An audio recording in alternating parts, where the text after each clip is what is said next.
तो देखो हम लोग चैप्टर शुरू करने जा रहे हैं सॉलिड स्टेट। ये बहुत इंपॉर्टेंट चैप्टर है, एक क्वेश्चन तो एटलीस्ट पक्का ही पक्का है और बहुत आसान सा चैप्टर होता है। थोड़ा बहुत इमेजिनेशन वाली चीज़ें होती है, आपको यहाँ पे सोचना पड़ता है।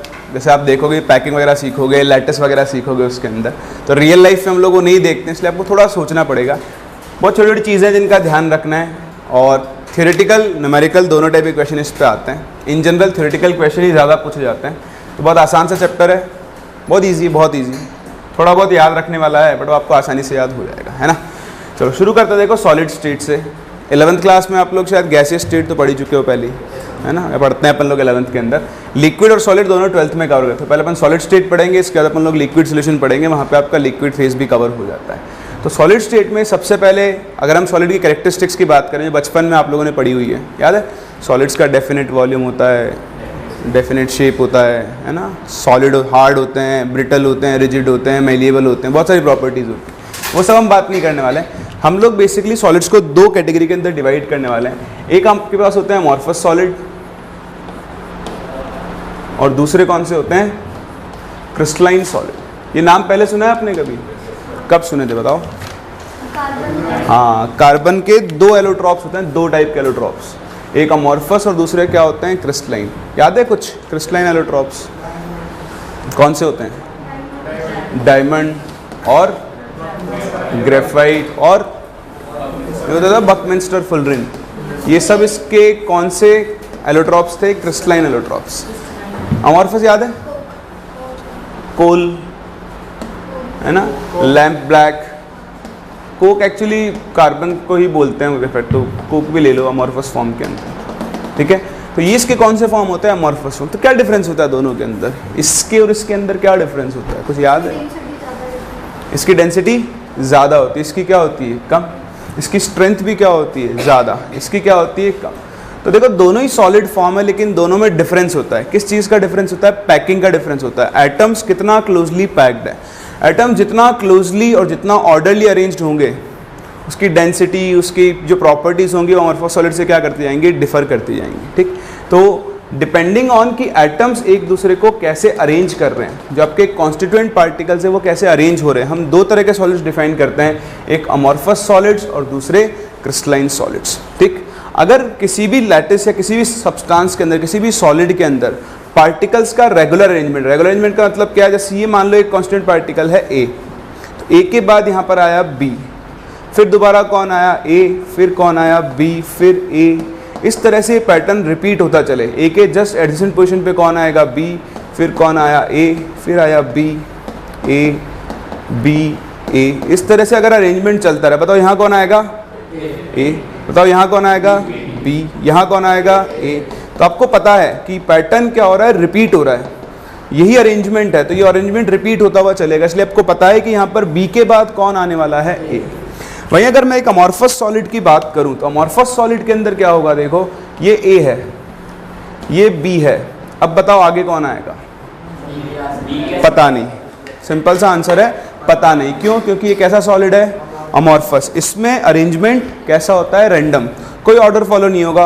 हो सकता है बी के बाद ए आ जाए, हो सकता है ए के बाद फिर से कौन आ जाए, बी, बताओ अगला कौन आएगा, पता नहीं, हो सकता है फिर बी आ जाए, फिर इसके अगला बी हो सकता है, बताओ यहाँ कौन आएगा, कुछ भी आ सकता है। मान लो ए आ गया, यहाँ पर फिर से ए आ गया, यहाँ कौन आ गया, बी, फिर ए, फिर बी, फिर बी, फिर ए, कुछ भी बनता जाएगा, मतलब आप प्रिडिक्ट नहीं कर सकते हो। तो ये दो तरह के अरेंजमेंट होते हैं। अगर अरेंजमेंट ऐसे ऑर्डर को फॉलो कर रहा है तो उसे हम कौन सा सॉलिड बोलते हैं, क्रिस्टलाइन। अगर आपका अरेंजमेंट ऑर्डर फॉलो नहीं कर रहा है तो उसे हम कौन सा सॉलिड बोलते हैं, अमॉर्फस सॉलिड बोलते हैं। बोलो ये चीज़ समझ में आती है आप लोगों को, इसमें किसी को डाउट कोई, ठीक है। अब दूसरा, इनकी प्रॉपर्टीज़ कंपेयर करते हैं। सबसे पहले दो टर्म आप सीखो, एक होता है long range order, long range order, अभी लिखना नहीं है, आप लिख लेना, सब आ जाएगा सामने लिखा हुआ। और एक होता है शॉर्ट रेंज ऑर्डर। तो इस टर्म का मतलब आप समझें कि लॉन्ग रेंज ऑर्डर और शॉर्ट रेंज ऑर्डर क्या होता है। लॉन्ग रेंज ऑर्डर में क्या होगा, देखो A B A B A B, इसके बाद कौन आएगा, ए, फिर उसके बाद कौन आएगा, बी, फिर कौन आएगा, ए, फिर कौन आएगा, बी। तो ये ऑर्डर बहुत लंबी डिस्टेंसेस तक फॉलो होगा। वहीं पर आप देखो अमॉर्फस सॉलिड के अंदर एटम्स का अरेंजमेंट होता है, वो होता है short range order. Short range order कैसे, आप देखो यहाँ कौन था, ए बी ए बी, यहाँ तक तो ये ऑर्डर फॉलो हुआ, लेकिन उसके बाद क्या हो गया, ब्रेक हो गया। ए बी यहाँ तक फॉलो हुआ, फिर से ऑर्डर क्या हो गया आपका, ब्रेक हो गया। तो ऐसा आपको लग सकता है अमॉर्फस सॉलिड के अंदर कि कहीं कहीं पर ऑर्डर्ड अरेंजमेंट फॉलो हो रहा है, लेकिन वो बहुत लंबी डिस्टेंस तक फॉलो नहीं होता है। तो ऐसे सॉलिड्स को हम कौन से सॉलिड्स बोलते हैं, शॉर्ट रेंज ऑर्डर सॉलिड्स बोलते हैं। बोलो बात समझ में आ रही है, कोई डाउट है किसी को? ठीक, चलो। तो इसी तरह से हम क्या करते हैं, इनके एक एक करके सारे डिफरेंसेस को देखना शुरू करते हैं। तो आपके पास एक टेबल बनानी है, आपको टेबल ये आपके सामने है। ठीक, तो ये कुछ पॉइंट्स हैं, आप लिखना शुरू करें, हम एक एक करके सबको डिस्कस करते हुए चलते हैं। तो पहले 2 पॉइंट्स मैंने आपसे डिस्कस कर ही लिए हैं। एक कि order arrangement of constituent particles होता है, second random arrangement of constituent particles होता है। यहाँ पे आपको ग्राफ बनाना पड़ेगा थर्ड पॉइंट में, तो उसी हिसाब से जगह बना लेना। छोटा सा ग्राफ बनाएंगे हमें कंपेयर करने के लिए, ठीक है। तो आप ऐसे 2 पॉइंट्स बनाओ, crystalline solids, amorphous solids. Crystalline solids वो होते हैं जिनमें ordered arrangement of constituent particles होता है, जबकि अमॉर्फस सॉलिड्स वो होते हैं जिनके अंदर random arrangement of constituent particles.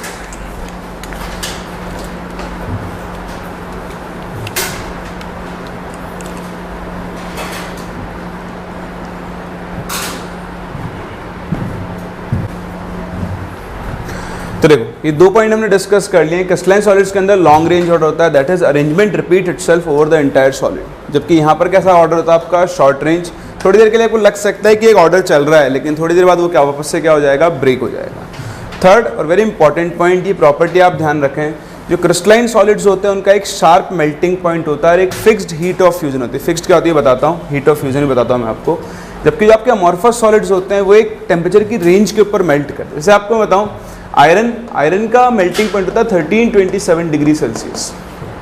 1327 degree Celsius पे क्या होगा, आयरन सॉलिड किस में कन्वर्ट होगा, आयरन लिक्विड। ये आप आगे सीखोगे भी, और ये ध्यान रखना, कभी भी कोई सॉलिड मेल्ट होता है तो जब तक वो पूरा लिक्विड में कन्वर्ट नहीं हो गया तब तक टेम्परेचर क्या रहता है, कांस्टेंट। किसी भी सॉलिड की मेल्टिंग, जिसको हम फ्यूजन भी बोलते हैं, किसी भी लिक्विड का वेपराइजेशन, जिसको हम बॉइलिंग भी बोलते हैं, वो हमेशा कहाँ पर होता है, कांस्टेंट टेम्परेचर पर होता है। जब तक वो पूरा लिक्विड में नहीं बदल गया, टेम्परेचर कितना रहता है, 1327 डिग्री सेल्सियस रहता है। तो इसके लिए हम मेल्टिंग कर्व्स बनाते हैं। बहुत ध्यान से देखना, आप मेल्टिंग कर्व से समझ जाओगे कि दोनों में क्या डिफरेंस होता है। तो अगर हमें क्रिस्टलाइन सॉलिड के लिए कर्व बनाए, तो देखो हम ग्राफ बनाते हैं बिटवीन टेम्परेचर एंड टाइम। ठीक है, हम यू डाउनवर्ड मूव कर रहे हैं, बताओ हम डाउनवर्ड मूव करेंगे तो टेम्परेचर क्या होगा, डिक्रीज होगा। ठीक, तो आपके पास एक लिक्विड था एक लिक्विड था किसी टेम्परेचर पे, ऐसे कर लो, आप टेम्परेचर बढ़ा लो जैसे आपकी इच्छा है। तो एक सॉलिड था, आप सॉलिड को हीट करना शुरू करोगे तो उसका टेम्परेचर क्या होगा, राइज होगा। ठीक, तो इस तरह से आप हीट करोगे, देखो आप यूं से इधर से इधर चल रहे हो तो टेम्परेचर बढ़ेगा, टेम्परेचर बढ़ाओगे तो क्या होगा, सॉलिड का टेम्परेचर भी क्या होगा, इंक्रीज होगा। चाहो अब तो आप इधर से कर लो, ऐसे कर लो, यहाँ से कर लो। आप किसी एक फिक्स टेम्परेचर पर थे, आपने सॉलिड को हीट करना शुरू किया, तो सॉलिड को हीट करोगे तो देखो क्या होगा, उसका टेम्परेचर धीरे धीरे राइज होगा। ठीक है, राइज होकर एक पॉइंट आएगा जिसको हम क्या बोलते हैं, उसका मेल्टिंग पॉइंट। अब यहाँ तक सिर्फ और सिर्फ कौन एग्जिस्ट कर रहा होगा, बताओ, सॉलिड कर रहा होगा। ठीक, अब इस टेम्परेचर पर क्या होगा, सॉलिड किस में कन्वर्ट होना शुरू होगा, लिक्विड में। तो जब तक सारा सॉलिड लिक्विड में कन्वर्ट नहीं हो जाता तब तक टेम्परेचर क्या रहेगा, कांस्टेंट। अपने मेल्टिंग पॉइंट पर सॉलिड किस में कन्वर्ट होगा, लिक्विड में। मान लो इस पॉइंट पर कन्वर्ट हो गया, तो यहाँ कौन कौन एग्जिस्ट करेगा, लिक्विड प्लस सॉलिड दोनों एग्जिस्ट करेंगे। और फिर अगर आप इसे हीट करोगे तो फर्दर क्या होगा, लिक्विड का टेम्परेचर राइज होता रहेगा। तो ये होती है क्रिस्टलाइन सॉलिड की प्रॉपर्टी। अगर आप उसे हीट करना शुरू करो तो पहले सॉलिड का टेम्परेचर राइज होगा जब तक वो अपने मेल्टिंग पॉइंट पर नहीं पहुंच जाता है। मेल्टिंग पॉइंट पर क्या होगा, उसी कांस्टेंट टेम्परेचर पर सारा सॉलिड किस में कन्वर्ट होगा, लिक्विड में। उसके बाद फर्दर टेम्परेचर क्या होगा, राइज। अब आप देखो, आप हीट तो कर ही रहे हो लगातार, ठीक, आप लगातार हीट कर रहे हो, लेकिन फिर भी यहाँ पर क्या हो रहा है, टेम्परेचर चेंज नहीं हो रहा। तो जो आप हीट सप्लाई कर रहे हो वो कहाँ गई, हाँ, वो कहाँ चली गई, लेटेंट हीट में। आप जब एक सॉलिड को लिक्विड में कन्वर्ट कर रहे हो तो बताओ आप सॉलिड के बीच के अट्रैक्शन फोर्सेस को ब्रेक कर रहे होंगे। तो जो भी हीट आप सप्लाई कर रहे हो वो इसके अट्रैक्शन फोर्सेस को क्या करने के काम में आ रही है, ब्रेक करने के काम में आ रही है। एक सॉलिड को एक सॉलिड को उसके लिक्विड में कन्वर्ट करने के लिए जो हीट आपको देनी पड़ती है उसे हम लोग क्या बोलते हैं, हीट ऑफ फ्यूजन। तो किसी भी एक गिवन सॉलिड के लिए एक फिक्स्ड वैल्यू होती है हीट ऑफ फ्यूजन की, जिसे हम लोग एंथैल्पी ऑफ फ्यूजन के नाम से भी जानते हैं। इस चीज़ को आप लोग आगे पढ़ोगे भी थर्मोडायनेमिक्स के अंदर, ठीक है। तो बेसिक सी चीज़ ये है कि यहाँ पर जब एक क्रिस्टलाइन सॉलिड होगा तो उसकी एक प्रॉपर हीट ऑफ फ्यूजन होती है। ये इसका हीटिंग कर्व है, आप इसका कूलिंग कर्व भी बना सकते हो। जब आप इसका कूलिंग कर्व बनाओगे तो कूलिंग कर्व इसका उल्टा हो जाएगा, उसमें आप कूल करोगे तो टेम्परेचर डाउन होगा। तो यहाँ तक तो कौन एग्जिस्ट कर रहा होगा बताओ, लिक्विड। ये लिक्विड फिर किस में कन्वर्ट होगा, सॉलिड। और यहाँ कौन एग्जिस्ट कर रहा होगा, आपका सॉलिड। तो ये ए से बी, बी से सी और सी से डी। बी से सी वाले पोर्शन बताओ कौन कौन एग्जिस्ट कर रहा होगा, लिक्विड प्लस सॉलिड। तो ये इसका हीटिंग कर्व है। बताओ ये कौन सा कर्व होगा इसके लिए, कूलिंग कर्व। बात समझ में आती है, ठीक। फर्दर अगर ये ऐसा ही ग्राफ, सेम ग्राफ आप बनाओ किसके लिए, अमॉर्फस सॉलिड के लिए। तो अमॉर्फस सॉलिड के लिए देखो क्या होता है, उसके लिए हम कूलिंग कर्व बना रहे हैं। तो टेम्परेचर और टाइम के बीच में अगर आप ग्राफ बनाओ तो पहले सिर्फ और सिर्फ लिक्विड होगा, जैसे आप टेम्परेचर डाउन करते जाओगे वो अपने आप धीरे धीरे किसमें कन्वर्ट हो जाएगा, सॉलिड के अंदर। मतलब आपको ऐसा कोई ट्रांजिशन पॉइंट दिखेगा ही नहीं। लिक्विड सॉलिड था, ठीक है, लिक्विड था मान लो, तो आपने हीट करना शुरू किया, धीरे धीरे वो अपने आप किसके अंदर कन्वर्ट हो जाएगा, सॉलिड के अंदर कन्वर्ट होता जाएगा कूलिंग करने पर। सेम इस तरह अगर आप हीट करोगे तो सॉलिड धीरे धीरे अपने आप किस में कन्वर्ट हो जाएगा, लिक्विड के अंदर कन्वर्ट हो जाएगा। उसका टेम्परेचर क्या होता जाएगा, राइज होता जाएगा। तो जैसे यहाँ पर आपको शार्प मेल्टिंग पॉइंट्स दिख रहे हैं, ये इसका मेल्टिंग पॉइंट दिखा रहा है इस पॉइंट को, तो आपको ऐसा कोई sharp melting point amorphous solid के केस में दिखाई नहीं देगा। जैसे मान लो यहाँ से मेल्ट होना शुरू हुआ, तो यहाँ से जैसे अभी तो ये कूलिंग कर्व है, अगर मैं इसका हीटिंग कर्व बनाऊँ मान लो, तो हीटिंग कर्व मान लो कुछ ऐसा बनता है, ऐसा। तो इस टेम्परेचर से आपने ये मेल्ट होना शुरू हुआ, तो आगे मान लो इस टेम्परेचर तक ये पूरा मेल्ट होगा। तो किसी फिक्स टेम्परेचर पर मेल्ट नहीं हो रहा है, जैसे से मेल्ट होता जा रहा है वैसे साथ साथ टेम्परेचर भी क्या होता जाता है, बढ़ता जाता है। तो ये इस पूरी रेंज पर मान लो 27 डिग्री सेल्सियस से 127 डिग्री सेल्सियस के बीच में क्या हुआ, पूरा मेल्ट हुआ। जब एक अमॉर्फस सॉलिड मेल्ट होता है तो पहले वो सॉफ्ट होता है, मोल्ड आप करते हैं उसको, मोल्ड कर सकते हैं हम किसी भी, जैसे प्लास्टिक होता है, प्लास्टिक देखा आप लोगों ने, आप प्लास्टिक को हीट करो तो प्लास्टिक जैसे आप टेम्परेचर बढ़ाते जाओगे वो क्या होता जाएगा, और ज़्यादा मेल्ट होता जाएगा। तो ये अमॉर्फस सॉलिड्स की प्रॉपर्टी होती है कि एक फिक्स टेम्परेचर पर मेल्ट नहीं होते, ये एक पूरी रेंज के ऊपर मेल्ट होते हैं। और इसी वजह से आप अमॉर्फस सॉलिड्स को दूसरी फॉर्म के अंदर मोल्ड कर सकते हो। इनकी मोल्डिंग बड़ी आसान होती है, आप एक शेप से बदलकर इसको कौन सी शेप में बदल सकते हो, दूसरी शेप के अंदर कन्वर्ट कर सकते हो। ध्यान रख लोगे ये चीज़। तो इन दोनों के कर्व्स हैं, ये आप ध्यान रखें। ये दोनों कर्व बना लो क्रिस्टलाइन सॉलिड के लिए, और ये ग्राफ बना लो आप अमॉर्फस सॉलिड्स के लिए, है ना। थ्योरी तो पॉइंट तो आपका लिखा हुआ है ही, ये एक रेंज पर मेल्ट करते हैं और इनके लिए हीट ऑफ फ्यूजन की वैल्यू फिक्स नहीं होती है, ठीक। बन गया ग्राफ।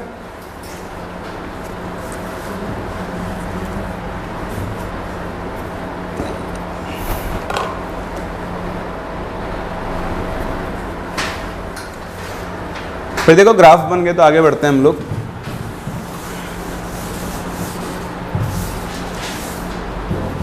देखो अगला पॉइंट पढ़ो, क्या कह रहा है कि जो आप क्रिस्टलाइन सॉलिड्स हैं उनको हम स्लो कूलिंग से प्रोड्यूस करते हैं, जबकि अमॉर्फस सॉलिड को कैसे प्रोड्यूस करते हैं, रैपिड कूलिंग से। तो आप एक लिक्विड को अगर धीरे धीरे कूल करोगे तो क्या कर रहे हो, आप टाइम दे रहे हो उसके पार्टिकल्स को सेटल होने का, पार्टिकल्स को एक प्रॉपर अरेंजमेंट में आने का जब टाइम मिलता है तो आपके पास कौन सा सॉलिड प्रोड्यूस होगा, क्रिस्टलाइन।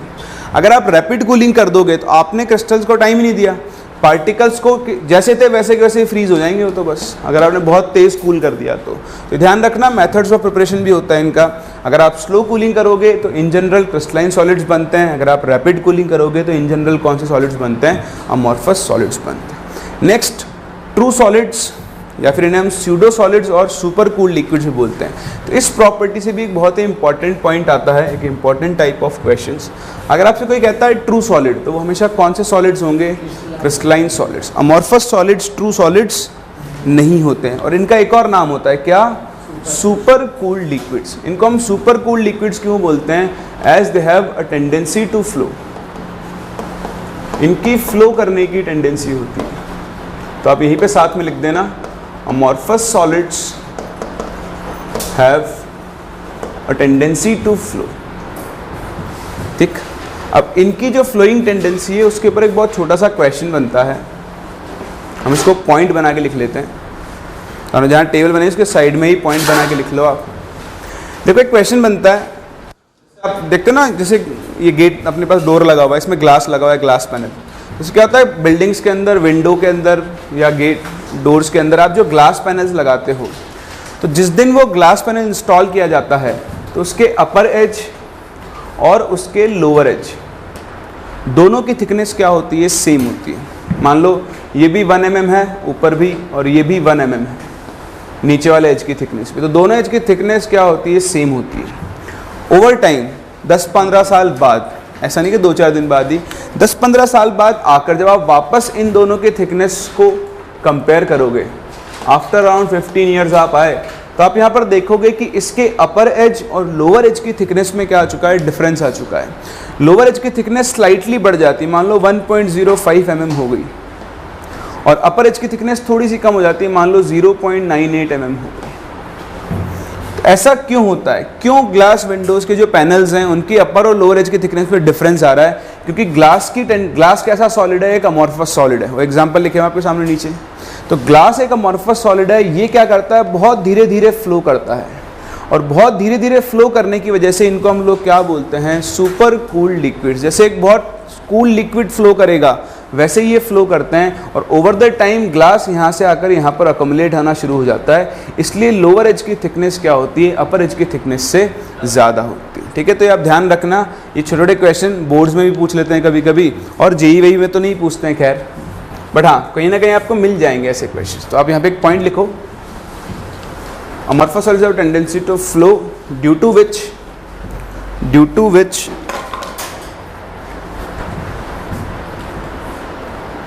यार चलो लिखा हुआ है सामने पॉइंट, आपके यहीं से लिख लो आप पूरा, कि amorphous solids are called super cooled liquids due to their tendency to flow very slowly over time. ठीक है, समझा मैंने आपको दिया ही है, और इसी वजह से ग्लास पैनल्स की अपर और लोअर एज की थिकनेस में आपको डिफरेंस दिखाई देगा। अब इसे यहीं से कॉपी कर लो, बोलने की ज़रूरत नहीं है इसमें। अगर सर ये ऐसे चेंज हो तो सेम रखते ऊपर से, पहले से ही ऊपर थोड़ा सा पतला रख, इतना डिफरेंस नहीं आता ना, ऐसा नहीं होगा ना कि निकल के गिर जाएगा, बहुत माइन्यूट से डिफरेंस आता है, बट अगर हम एक्चुअल उसमें बात करें तो डिफरेंस तो आ ही रहा है ना।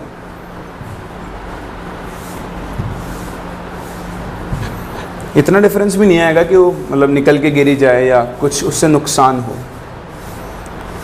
और बनाने वाले को पता नहीं है ना आप कहाँ यूज़ करोगे ग्लास को। ऐसा ना कि एक विंडो के फ्रेम के लिए एक ही ग्लास बनेगा, तो बहुत बड़ी शीट बनती है, उससे कट कट के आपके लगाए जाते हैं, तो यूनिफॉर्म थिकनेस की शीट बनानी पड़ेगी आपको हमेशा।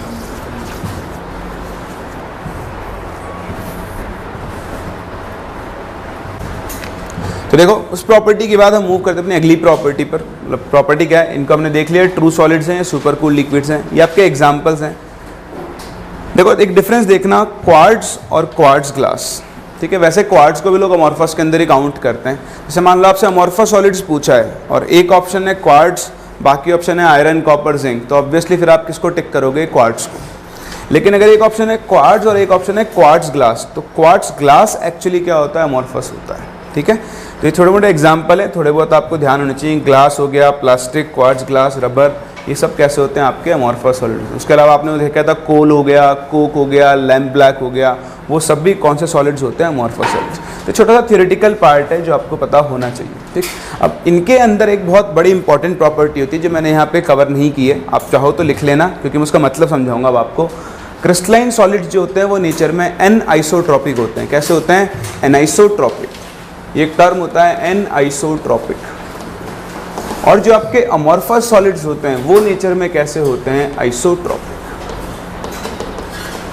तो ये दो चीज़ें अपने को सीखनी है, एनाइसोट्रॉपिक और आइसोट्रॉपिक, ये क्या होते हैं, इनमें क्या डिफरेंस होता है और आपको क्या याद रखना है। तो आप हेडिंग डालें एनाइसोट्रोपी एंड आइसोट्रॉपी,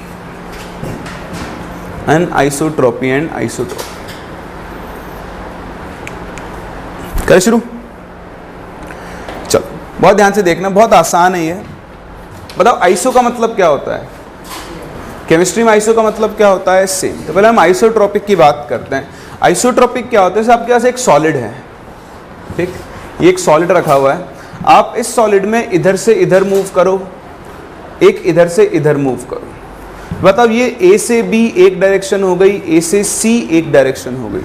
अगर दो अलग अलग डायरेक्शन पे एक डायरेक्शन में जाने पर फिजिकल प्रॉपर्टीज की वैल्यू सेम आए, किसके वैल्यू सेम आए? फिजिकल प्रॉपर्टी, जैसे रिफ्रैक्टिव इंडेक्स हो गया, जैसे रेजिस्टेंस हो गया, इनकी वैल्यूज अगर सेम आ रही हैं तो ऐसे सॉलिड को हम कैसा सॉलिड बोलते हैं? आइसोट्रोपिक सॉलिड बोलते हैं। मतलब यहाँ पर और यहाँ पर इस सॉलिड का जो रिफ्रैक्टिव इंडेक्स होगा या इसका रेजिस्टेंस होगा, दोनों की वैल्यू क्या आएगी? सेम। वहीं अगर किसी सॉलिड में दो अलग अलग डायरेक्शंस पे मूव करने पर फिजिकल प्रॉपर्टीज की वैल्यूज अलग अलग आए तो फिर हम उसे कौन सा सॉलिड बोलते हैं? अनआइसोट्रोपिक सॉलिड बोलते हैं। इस सॉलिड के लिए इधर का रिफ्रैक्टिव इंडेक्स और इधर का रिफ्रैक्टिव इंडेक्स दोनों क्या आएंगे? अलग अलग आएंगे। आप सोच रहे होंगे ऐसा कैसे हो सकता है, अभी देखते हैं रीजन भी, पर पहले आप टर्म का मतलब समझो। आइसोट्रोपी क्या होती है? दो अलग अलग डायरेक्शन में जाने पर अगर फिजिकल प्रॉपर्टीज की वैल्यू सेम आ रही हैं तो उसको हम क्या बोलते हैं? आइसोट्रोपी। और ऐसे सॉलिड को हम कौन सा सॉलिड बोलते हैं? Isotropic solid. डेफिनेशन अभी लिख लेना, पहले समझ लो। सिमिलरली अगर अलग अलग वैल्यूज आए तो उनको हम क्या बोलते हैं? An isotropic solid. जो आपके क्रिस्टलाइन सॉलिड्स होते हैं वो नेचर में कैसे होते हैं? अनआइसोट्रोपिक। जबकि जो अमॉर्फस सॉलिड्स होते हैं बताओ वो नेचर में कैसे होते हैं? आइसोट्रोपिक। तो ये आपको ध्यान रखना है कि क्रिस्टलाइन सॉलिड्स अनआइसोट्रोपिक होते हैं और अमॉर्फस सॉलिड्स नेचर में कैसे होते हैं? आइसोट्रोपिक होते हैं। बात आती है क्यों, तो क्यों के लिए आपको अरेंजमेंट पे चलना पड़ेगा। पहले बात करते हैं क्रिस्टलाइन सॉलिड्स की। बताओ क्रिस्टलाइन सॉलिड्स में अरेंजमेंट कैसा होता है? रेगुलर। तो मैं बनाना शुरू करता हूँ। मान लो ये है ए, ठीक, ए के बाद ये है सपोज कुछ बी, फिर कौन आएगा आपका? ठीक, तो इस तरह से आप मेरे साथ साथ ही बनाना शुरू कर दो, टाइम वेस्ट होगा फिर बाद में। ए, फिर कौन आएगा? बी। ठीक है, डेफिनेशन आप बाद में भी लिख सकते हो क्योंकि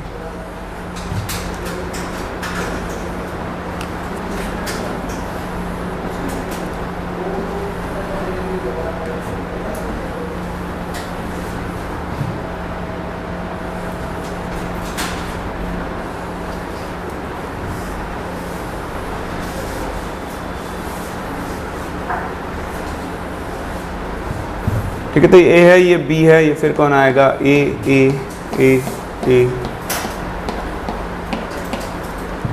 और यहाँ पर आ जाएंगे पास सारे बी एटम्स। तो इस तरह से देखो रेगुलर अरेंजमेंट चल रहा है, हर ए के बाद बी रिपीट हो रहा है, हर ए को चारों तरफ से बी ने सराउंड कर रखा है, हर बी को चारों तरफ से ए ने सराउंड कर रखा है। तो ये एक रेगुलर पैटर्न चल रहा है, ठीक। अब इस रेगुलर पैटर्न के अंदर हम लोग क्या कर रहे हैं? डायरेक्शंस बनाते हैं।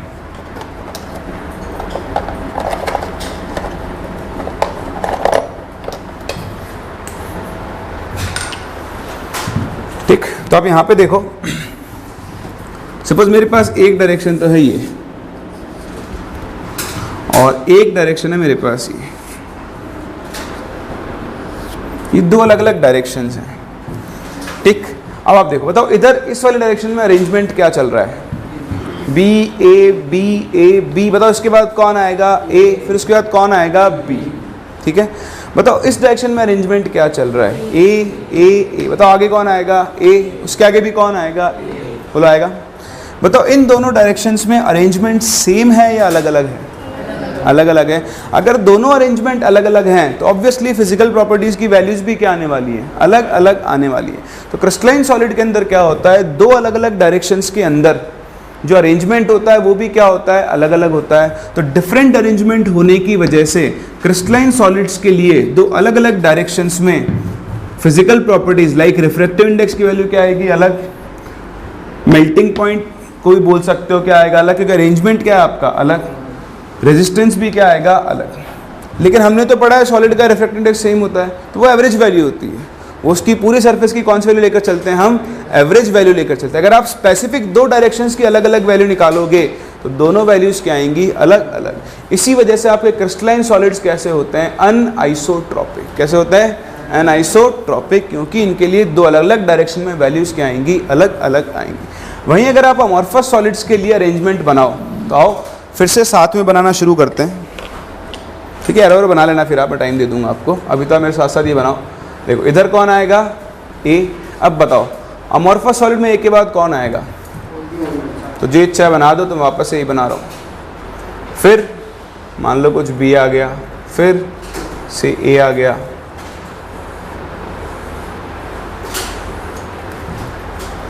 कुछ भी चल सकता है, कोई फिक्स है ही नहीं, कुछ भी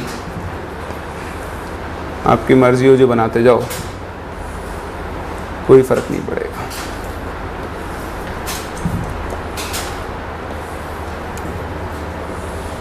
तो इस तरह से ये आपके पास एक अमॉर्फस सॉलिड बना जिसमें random arrangement of constituent particles है।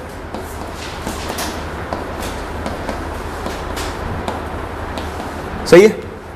अब आप मुझे बताओ, हम यहां पर भी दो डायरेक्शन चूज करते हैं, एक ये डायरेक्शन और एक ये डायरेक्शन, ठीक है। A B B A B, बताओ आगे कौन आएगा, पता नहीं। ए बी ए, बताओ आगे कौन आएगा, कुछ भी नहीं पता, कुछ भी आ सकता है। मतलब अरेंजमेंट क्या है, टोटली रैंडम है। तो जब इधर भी कुछ भी आ सकता है, इधर भी कुछ भी आ सकता है, हमें पता ही नहीं, हम प्रेडिक्ट ही नहीं कर सकते, तो हमारे लिए दोनों डायरेक्शंस को हम लोग क्या मान लेते हैं, सेम। कि भाई जब इधर भी अरेंजमेंट रैंडम है, इधर भी अरेंजमेंट रैंडम है, तो हमारे लिए तो दोनों डायरेक्शन से क्या हो चुकी हैं, सेम। तो ध्यान रखना, अमॉर्फस सॉलिड्स में रैंडम अरेंजमेंट की वजह से हम दोनों डायरेक्शंस को सेम मान लेते हैं। अब अगर दोनों तरफ अरेंजमेंट सेम है, तो बताओ प्रॉपर्टीज़ की वैल्यूज़ भी क्या आने वाली है, सेम। इसलिए जो आपके अमॉर्फस सॉलिड्स होते हैं वो नेचर में कैसे होते हैं, आइसोट्रोपिक होते हैं। तो ये आप ध्यान रखना, ये बहुत इंपॉर्टेंट प्रॉपर्टी है, आपसे डायरेक्ट पूछी जा सकती है। क्रिस्टलाइन सॉलिड्स एनाइसोट्रोपिक होते हैं, जबकि अमॉर्फस सॉलिड्स नेचर में कैसे होते हैं, आइसोट्रोपिक होते हैं। कोई डाउट, समझ में आ रहा है? चलो, तो पहले आप ये डायग्राम बनाओ, उसके बाद फिर हम इनकी डेफिनेशंस लिखते हैं।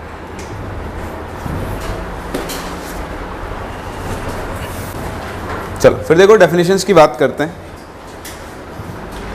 तो सर आपको सिखाया, आप ये डेफिनेशन लिख सकते हो।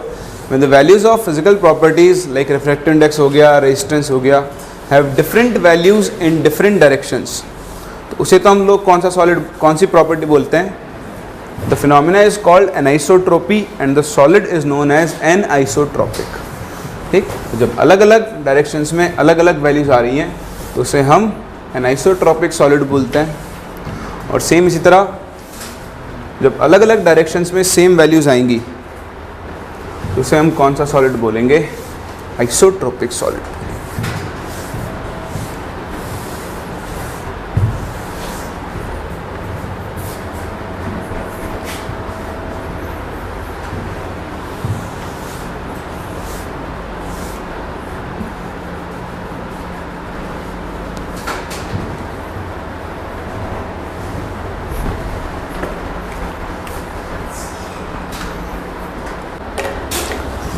तो देखो एनिसोट्रोपी आइसोट्रोपी सीखने के बाद हम लोग डिस्कस करते हैं नेक्स्ट। ये तो आपको पता ही है, आपको लिखना ही था, पॉइंट नोट डाल के लिख लेना इसको। तो क्या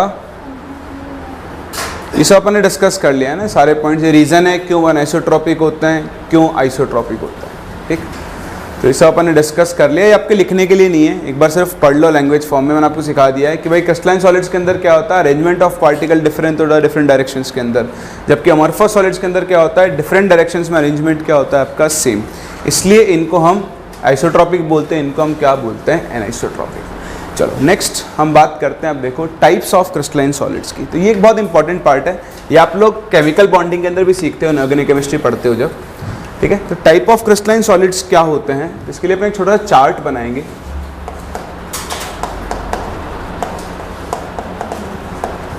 ये जो हम क्लासिफिकेशन कर रहे हैं, this is based on type of constituent particles. ठीक, कॉन्स्टिट्यूएंट पार्टिकल जो उसको बना रहे हैं, तो डिपेंडिंग ऑन कॉन्स्टिट्यूएंट पार्टिकल्स को चार्ट आप ऐसे बना, जैसे मैं बना रहा हूं। आप सॉलिड्स को ब्रॉडली 4 कैटेगरीज के अंदर डिवाइड कर सकते हो। जो पहली कैटेगरी होती है वो होती है आयनिक सॉलिड्स। अब बताओ आयनिक सॉलिड्स में कॉन्स्टिट्यूएंट पार्टिकल्स कौन होंगे, आयंस, नाम से पता लग रहा है। कोई एग्जांपल दे सकते हो? हाँ, जितने भी आयनिक कंपाउंड, लाइक NaCl हो गया, लाइक MgCl2 हो गया, लाइक मान लो आपके पास कुछ MgO हो गया, Mg3N2 हो गया, ये सब आपके पास कौन से सॉलिड्स हैं? आयनिक सॉलिड्स हैं, क्योंकि इनके अंदर कॉन्स्टिट्यूएंट पार्टिकल्स कौन होते हैं? आयंस होते हैं। ठीक, फिर इनकी कुछ कॉमन प्रॉपर्टीज जो मैं लिखवा नहीं रहा हूँ पर आपको पता होनी चाहिए। बताओ, आयनिक सॉलिड्स इलेक्ट्रिसिटी के कंडक्टर्स होते हैं या नहीं? सॉलिड्स नहीं होते, सॉलिड स्टेट में नहीं होते हैं, लेकिन लिक्विड स्टेट में होते हैं। तो आप ध्यान रखना, ये मोल्टन स्टेट में इलेक्ट्रिसिटी कंडक्टर होते हैं, सॉलिड स्टेट में क्या होते हैं? ये कंडक्टर नहीं होते हैं। ठीक, आयनिक सॉलिड्स के बाद जो सेकंड कैटेगरी आपकी आती है, दोज आर मेटालिक सॉलिड्स। कौन से सॉलिड्स? Metallic solids. बताओ, मेटालिक सॉलिड्स में कॉन्स्टिट्यूएंट पार्टिकल्स कौन होंगे? ये आपके मेटल एटम्स होंगे, और इनके एग्जाम्पल जैसे zinc, Fe, copper, sodium, magnesium, इन सब के क्रिस्टल्स। तो सिंस यहाँ पर आपके कॉन्स्टेंट पार्टिकल्स मेटल आइटम्स हैं, इनको हम लोग किस कैटेगरी में रखते हैं? मेटालिक सॉलिड्स की कैटेगरी में। सेम ऐसे ही आप आगे चलो, थर्ड होते हैं नेटवर्क सॉलिड्स। नेटवर्क और कोवेलेंट सॉलिड्स आप इनको बोलो। क्या आपने डायमंड की स्ट्रक्चर पढ़ी है? बताओ, डायमंड के स्ट्रक्चर में क्या होता है? हर एक कार्बन बाकी कार्बन से टेट्राहेड्रल मैनर में ऐसे अरेंज होता है, और जो अगला कार्बन ने बना वो भी क्या होगा? ऐसे अरेंज होगा। इस तरह से अरेंज होते हुए वो क्या बनाते हैं? एक लार्ज 3 डायमेंशनल नेटवर्क बनाते हैं ऑफ कोवेलेंट बॉन्ड्स।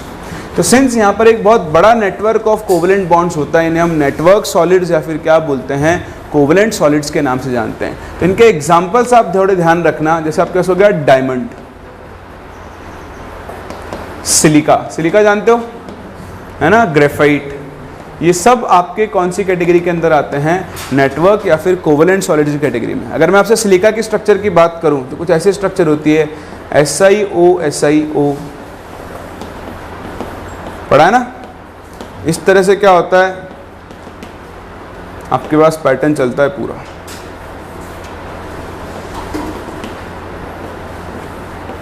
ठीक, इस तरह से एक 3 डायमेंशनल नेटवर्क स्ट्रक्चर बनती है। ये भी आप लोग सब इनऑर्गेनिक के अंदर पढ़ोगे। तो देखो, अगर आयंस कॉन्स्टिट्यूएंट पार्टिकल्स है तो हम आयनिक सॉलिड बोलते हैं, मेटल आइटम्स है तो मेटालिक सॉलिड बोलेंगे, और नेटवर्क सॉलिड्स किनको बोलेंगे? जिनके अंदर 3 dimensional network of covalent bonds होगा। फोर्थ जो कैटेगरी है वो again very important, these are called molecular solids. कौन से सॉलिड्स बोलते हैं हम इनको? Molecular solids. क्यों बोल रहे हैं बताओ मॉलिक्यूलर सॉलिड्स? क्योंकि इनके कांस्टेंट पार्टिकल्स कौन है? तो पहली बात, इसके कांस्टेंट पार्टिकल्स कौन होते हैं? मॉलिक्यूल्स होते हैं। कोई एग्जांपल बता सकता है मुझे मॉलिक्यूलर सॉलिड का? सोचो, सॉलिड फॉर्म में कोई मॉलिक्यूल। आइस, ड्राई आइस सुना है? Dry ice, what is dry ice? Solid CO2 को हम लोग क्या बोलते हैं? Dry ice. तो सॉलिड CO2 बोल रहे हैं तो बताओ उसका कांस्टेंट पार्टिकल कौन है? CO2 molecule. तो उसको भी हम कौन सी कैटेगरी के अंदर रखेंगे? Molecular solids. अभी मॉलिक्यूलर सॉलिड्स को हम फर्दर 3 और टाइप्स में डिवाइड कर सकते हैं depending on type of bonds. जैसे आपने बोला आइस, बताओ जब आइस की स्ट्रक्चर बनती है तो हमने केमिकल बॉन्डिंग में सीखा है ना ये, बताओ आइस के मॉलिक्यूल्स के बीच में क्या बनते हैं? वाटर मॉलिक्यूल्स के बीच में क्या बनते हैं? हाइड्रोजन बॉन्ड बनते हैं। पढ़ा है ना ऐसा? ऐसे सॉलिड्स को हम कौन से सॉलिड्स बोलते हैं? Hydrogen bonded solids. इसका एग्जांपल हो गया जैसे आइस। समझ में आ रहा है? ऐसे ही आपके पास दूसरे होते हैं पोलर सॉलिड्स, और थर्ड होते हैं आपके पास नॉन पोलर सॉलिड्स। तो नॉन पोलर सॉलिड्स में से आ गया आपके पास आयोडीन आ गया, CO2 आ गया। पोलर सॉलिड्स के अंदर आ गया जैसे सॉलिड सॉलिड SO2। ठीक, तो ये सब आने के लिए आपको थोड़ी सी केमिकल बॉन्डिंग आनी चाहिए। देखो CO2 का स्ट्रक्चर याद है आपको? C double bond O, C double bond O। ठीक है, इसका डाइपोल इधर जाता है, इसका डाइपोल इधर जाता है, दोनों का डाइपोल कैंसिल करता है। ये कैसा सॉलिड है? एक नॉन पोलर सॉलिड है, क्योंकि इसका जो कॉन्स्टिट्यूएंट है वो खुद कैसा है? Non polar. तो ये नॉन पोलर सॉलिड्स हैं। क्या आप मुझे बता सकते हो कि दो नॉन पोलर चीज़ों के बीच में, दो नॉन पोलर मॉलिक्यूल्स में कौन से फोर्स काम करते हैं? वेरी गुड, उसमें कौन से फोर्स काम करते हैं? लंदन डिस्पर्सन फोर्सेस, जिन्हें हम इंस्टेंटेनियस डाइपोल इंटरेक्शन भी बोलते हैं। पढ़ा है या नहीं पढ़ा है? पढ़ा है? इसमें क्या होता है, जैसे CO2 मॉलिक्यूल है, ठीक है, थोड़ा आइडिया देता हूँ, कोई काम में आती है आपकी चीज़ें, आपको पहचानना आना चाहिए। तो अभी क्या है, CO2 मॉलिक्यूल एज सच पूरा न्यूट्रल है, नॉन पोलर है, लेकिन इनमें क्या होता है, इलेक्ट्रॉन भागते रहते हैं इधर से उधर, इधर से उधर, इधर से उधर। तो किसी इंस्टेंट पर मान लो इलेक्ट्रॉन्स की इधर एक्सेस हो गई, बताओ इस मॉलिक्यूल में एक इंस्टेंट के लिए कौन सा चार्ज आएगा, नेगेटिव, और इस वाले साइड में नेगेटिव की जगह कौन सा आएगा, चार्ज पॉजिटिव।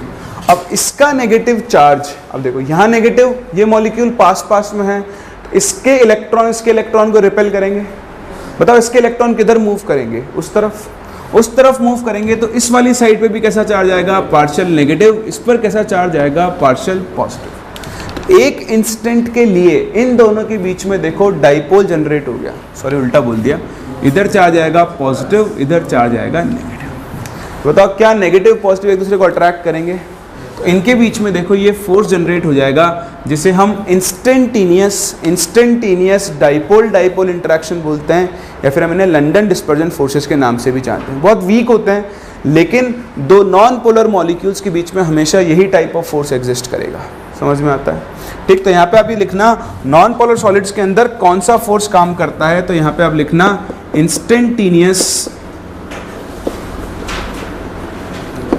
Dipole interaction.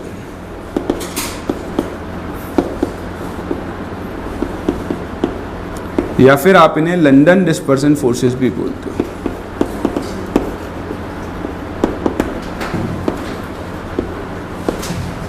ठीक, ऐसे ही जो पोलर सॉलिड्स होते हैं, इनके बीच में कौन से फोर्स काम करते हैं, डाइपोल इंटरेक्शन।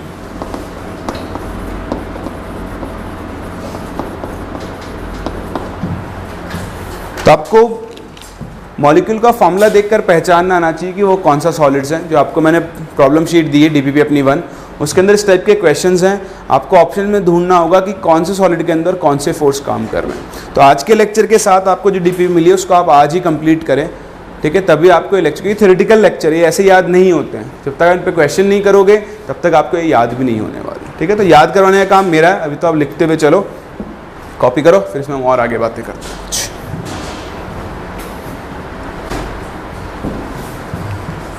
फिर देखो नेक्स्ट, अब आप इस चैप्टर में एक्चुअली एंटर कर रहे हो, तो आप इंट्रोडक्शन देख रहे थे कि क्या सॉलिड्स होते हैं, ये थोड़ा बहुत, ये आप एक्चुअली केमिकल बॉन्डिंग में भी सीखोगे इन चीज़ों को, ठीक है, बट यहाँ पे आपको ये पता होना चाहिए। नेक्स्ट, अब सबसे इंपॉर्टेंट बात, क्रिस्टल लैटिस। आपने लैटिस का नाम कई बार सुना होगा, लेकिन कभी समझे नहीं होंगे लैटिस एक्चुअली क्या होता है। देखो, लैटिस इज बेसिकली अरेंजमेंट। आप क्या करो, ये आपके पास एक 3 डायमेंशनल स्पेस है, इस स्पेस के अंदर आप कुछ पॉइंट्स को अरेंज करो एक रेगुलर पैटर्न के अंदर। तो मैंने अरेंज किया ऐसे, यहाँ मैंने पॉइंट्स को अरेंज किया, ये अरेंजमेंट हो गया। इस अरेंजमेंट को मैं क्या बोल दूंगा, लैटिस। ऐसे ही सेम इतनी डिस्टेंस पर मैं एक और बना दूं, जैसे यहाँ अरेंज किया है सेम वैसे ही यहाँ पर भी अरेंज करते हुए चलो, ऐसे ही ऊपर बना दूं।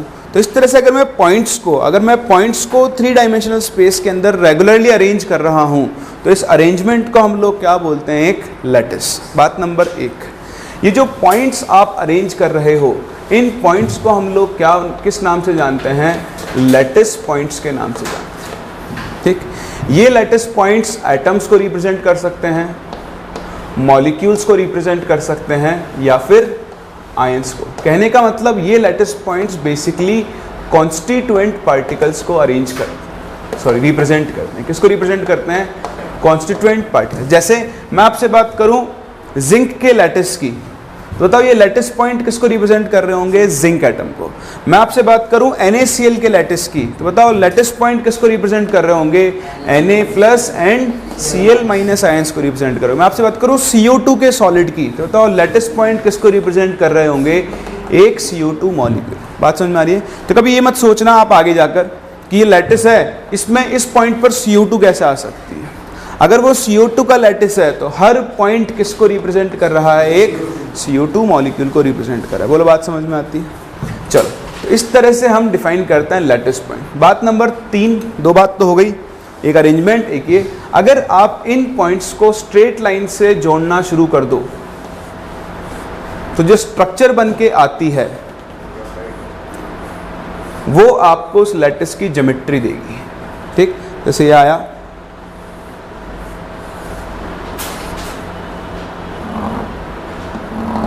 ठीक है, ये देखो ये कौन सा लैटिस बन गया आपका, हेक्सागोनल लैटिस बन गया। ऐसे ही आप और अरेंज करो, इस पॉइंट को इससे कनेक्ट करो, इस पॉइंट को इससे कनेक्ट करो, इसको इससे कनेक्ट करो, इसको इससे कनेक्ट करो, इस वाले को इससे कनेक्ट करो, इस वाले को इससे कनेक्ट करो। तो ये जो आपके पास स्ट्रक्चर बन रही है ये बेसिकली इस लैटिस की ज्योमेट्री को डिनोट कर रही है। तो पॉइंट्स को स्ट्रेट लाइन से कनेक्ट करने पर जो स्ट्रक्चर बन के आती है उसे आप क्या बोलते हो, ज्योमेट्री ऑफ लैटिस बन रहा हो। सिंस यहाँ एक हेक्सागन बन रहा है, इसे हम कौन सा लैटिस बोलेंगे, हेक्सागोनल लैटिस। अगर यहीं पर एक क्यूब बन जाता तो उसे हम कौन सा लैटिस बोलते, क्यूबिक लैटिस बोलते। बात समझ में आ रही है? तो बताओ लैटिस क्या होता है, simple arrangement of points. Points को हम लोग किस नाम से जानते हैं, लैटिस पॉइंट्स। लैटिस पॉइंट्स किसको रिप्रेजेंट करते हैं, कॉन्स्टिट्यूएंट पार्टिकल्स को। एटम है तो एटम्स को, मॉलिक्यूल है तो मॉलिक्यूल्स को, और आयंस हैं तो आयंस को। तो सबसे पहले आप लिखो एक क्रिस्टल लैटिस की डेफिनेशन, कि क्रिस्टल लैटिस की डेफिनेशन क्या होती है। तो आपके सामने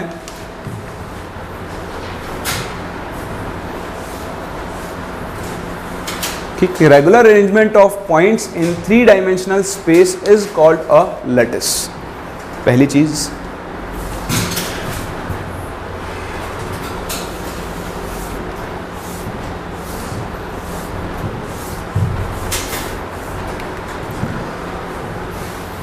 बात number 2, these points are called lattice points and represent constituent particles। ये पार्टिकल्स एटम्स हो सकते हैं, मॉलिक्यूल्स हो सकते हैं, या फिर आयंस हो सकते हैं। Third, the geometry of the lattice is brought out by joining lattice points together by straight lines। तो आप चाहो तो ये एग्जाम्पल भी लिख सकते हो, this will be the example of a hexagonal lattice।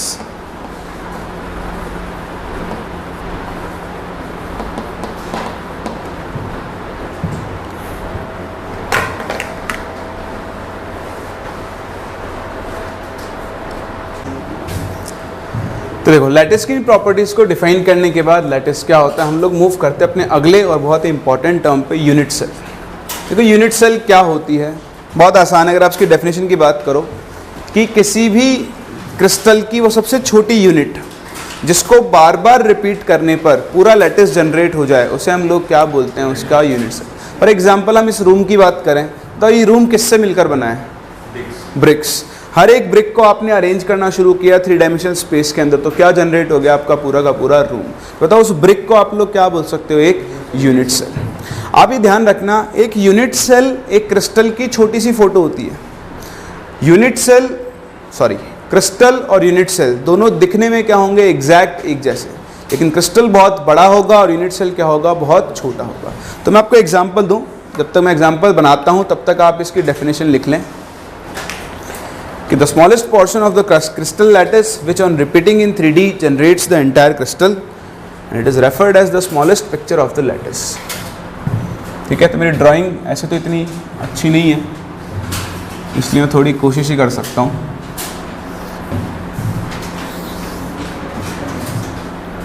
क्या हुआ,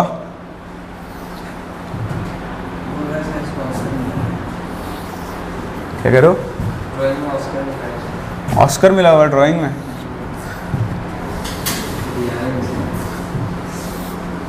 फिर आप FM हुसैन बन जाना।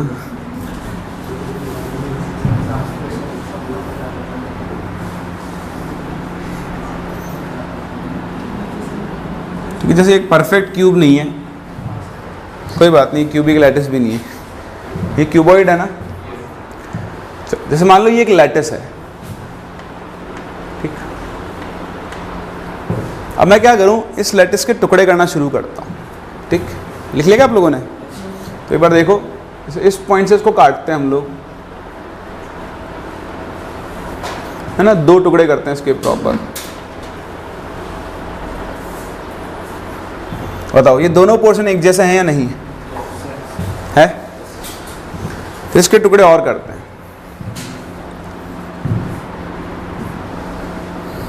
इस बार इसको यहां से काटते हैं।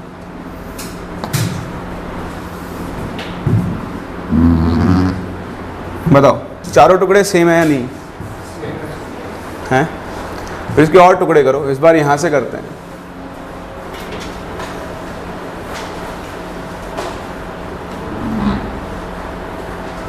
ऐसे एक टुकड़ा यहाँ से भी कर दो।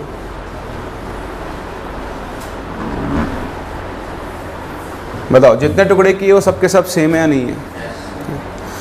फिर आप चाहो तो और टुकड़े कर लो, एक टुकड़ा यहाँ से करो,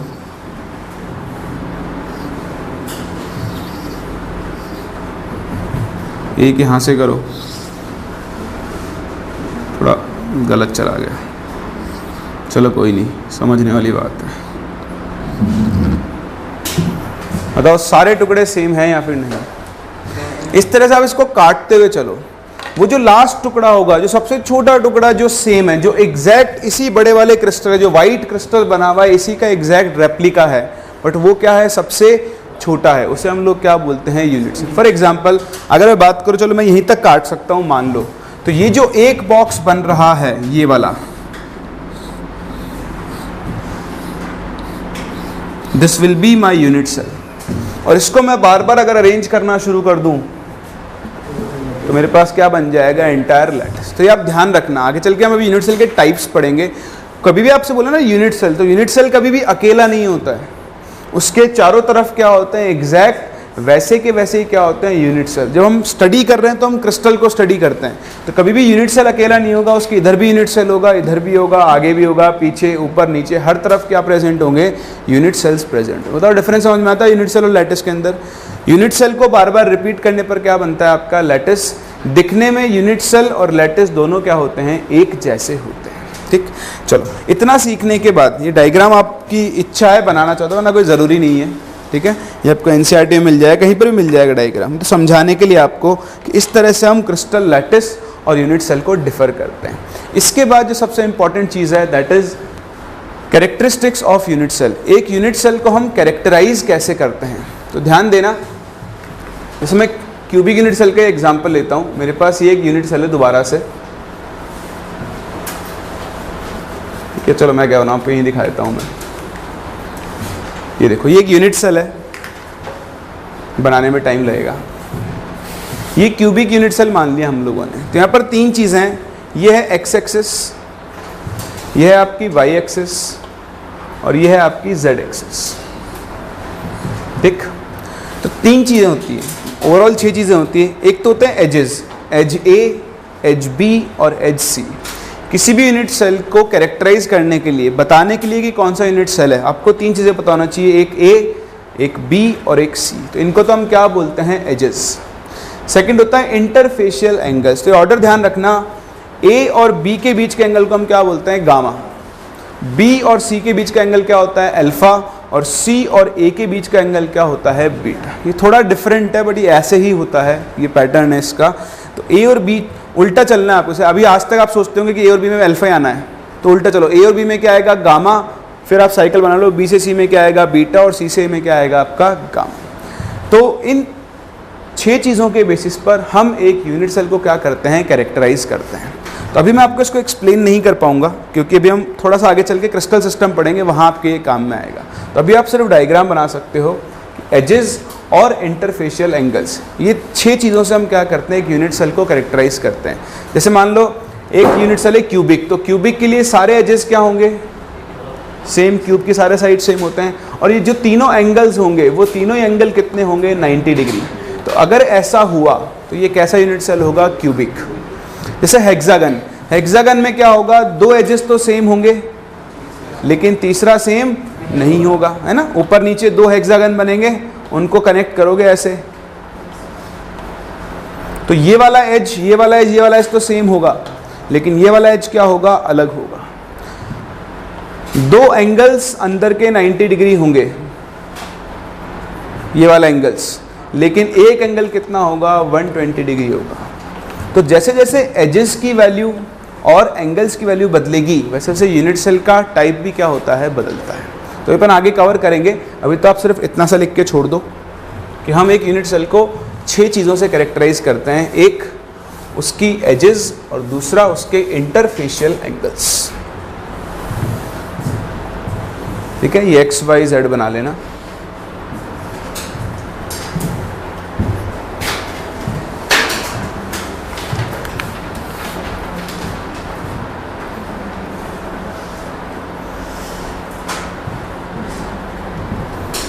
थोड़ा सा जल्दी लिखो आप, समय नहीं बचा अपने पास इसलिए, और मुझे टॉपिक कवर करना है पूरा।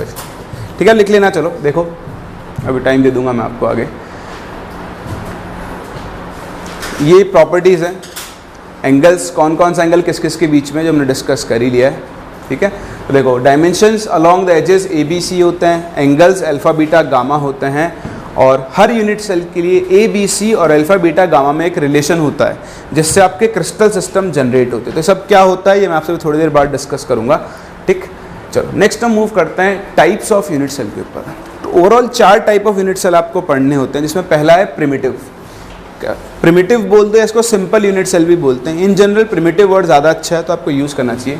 देखो प्रिमिटिव यूनिट सेल क्या होता है, जैसे मैंने आपको सिखाया, जब आप क्रिस्टल बनाओगे तो आप पार्टिकल्स को ऐसे अरेंज करना शुरू करोगे। तो मैं इनको एटम्स मान के चल रहा हूँ। अगर किसी यूनिट सेल में एटम्स सारे कॉर्नर्स पर प्रेजेंट है, सिर्फ और सिर्फ किस पर प्रेजेंट है, कॉर्नर्स पर। जैसे मैं क्यूबिक यूनिट सेल का एग्जांपल ले रहा हूँ आपके सामने, ये क्यूबिक यूनिट सेल है। तो इसमें क्या हो, अगर एटम्स कहाँ कहाँ प्रेजेंट हो, कॉर्नर्स पर, सिर्फ और सिर्फ कॉर्नर्स पर, ऐसे यूनिट सेल को हम कौन सा यूनिट सेल बोलते हैं, क्यूबिक यूनिट सेल बोलते हैं। तो ऐसा यूनिट सेल जिसमें atoms are present only at the corner position of the unit cell, उन्हें हम क्या बोलते हैं, प्रिमिटिव यूनिट सेल बोलते हैं। हमारे सिलेबस में क्यूबिक यूनिट सेल है, हम उसी को काम मिलेंगे। कुछ काम की चीज़ें ध्यान से सुनना। बात नंबर 1, ये सारे एटम्स एक दूसरे को टच कर रहे होते हैं। क्या कर रहे होते हैं, हम दिखाने के लिए इनको दूर लिखते हैं, लेकिन ये सब के सब क्या कर रहे हैं, एक दूसरे को टच कर रहे हैं। ठीक, दूसरा, जैसे मैंने आपको बताया, एक यूनिट सेल कभी भी अकेला एग्जिस्ट, तो इसके चारों तरफ और भी यूनिट सेल्स होंगे। क्या आप मुझे बता सकते हो इस एक यूनिट सेल में इस एक एटम का कितना पार्ट आ रहा होगा, 1/8 पार्ट आता है। कैसे, आप देखो इसकी तरफ अरेंज करना शुरू करो, तो देखो एक यूनिट सेल इसके साइड में होगा, ऐसा होगा, एक यूनिट सेल इसके आगे भी होगा ऐसा, फिर एक उसके पड़ोस में और होगा ये, तो चार यूनिट सेल एक प्लेन में आ गए। ऐसे ही 4 यूनिट सेल कहाँ पर होंगे बताओ, इसके ऊपर भी होंगे। तो बताओ ये एक अकेला एटम कितने यूनिट सेल्स का पार्ट है, 8 है। अगर ये 8 यूनिट सेल का पार्ट है, मतलब 8 यूनिट सेल के अंदर एक एटम होता है इफेक्टिवली। तो बताओ एक एटम कितने यूनिट सेल में हो, सॉरी एक यूनिट सेल में कितना एटम होगा, 1/8। तो आप ध्यान रखें, कॉर्नर पोजीशन वाले एटम का यूनिट सेल में कितना कंट्रीब्यूशन होता है, 1/8 कंट्रीब्यूशन होता है। समझ में आ रही है बात। तो ये आपके पास होती है primitive unit cell, only 1/8 part of each corner atom is inside the unit cell. ठीक, तीसरा, जैसे मैंने आपको बताया, सारे एटम्स क्या कर रहे होते हैं, एक दूसरे को टच कर रहे होते हैं। शायद आपको ठीक से दिखेगा नहीं, कलर इसका ऐसा ही हो चुका है, तो मैं आपको बना के दिखा देता हूँ। यहाँ पर देखो, मान लो ये एक एटम है, ये दूसरा एटम है, इसका पीछे वाला तीसरा एटम है, और ये 4th एटम है इसी लेयर का। ऐसे सेम ऐसे ही आप जो दूसरे एटम्स होंगे,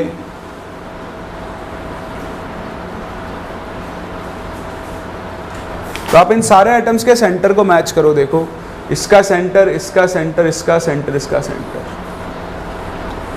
ऐसे आप इसका सेंटर मैच करो, और जैसे इन सबको कनेक्ट करोगे, बताओ यहाँ पर क्या बन चुका है, तो इस तरह से ये सारे एटम्स एक दूसरे को क्या कर रहे होंगे, टच कर रहे होंगे। तो अगर एटम सिर्फ और सिर्फ कॉर्नर्स पर प्रेजेंट है, तो ऐसे यूनिट सेल को हम कौन सा यूनिट सेल बोलते हैं, सिंपल क्यूबिक, या सॉरी इसको सिंपल क्यूबिक भी बोल सकते हैं हम, या फिर हम क्या बोलते हैं, प्रिमिटिव यूनिट सेल बोलते हैं। बोलो समझ में आता है। फिर मूव करते हैं सेकेंड टाइप के ऊपर। सेकेंड होते हैं सेंटर्ड यूनिट सेल। तो इनमें क्या होगा, कॉर्नर वाले एटम्स तो होंगे ही होंगे, उसके साथ एटम्स और भी कहीं पर प्रेजेंट होते हैं। ठीक, तो देखो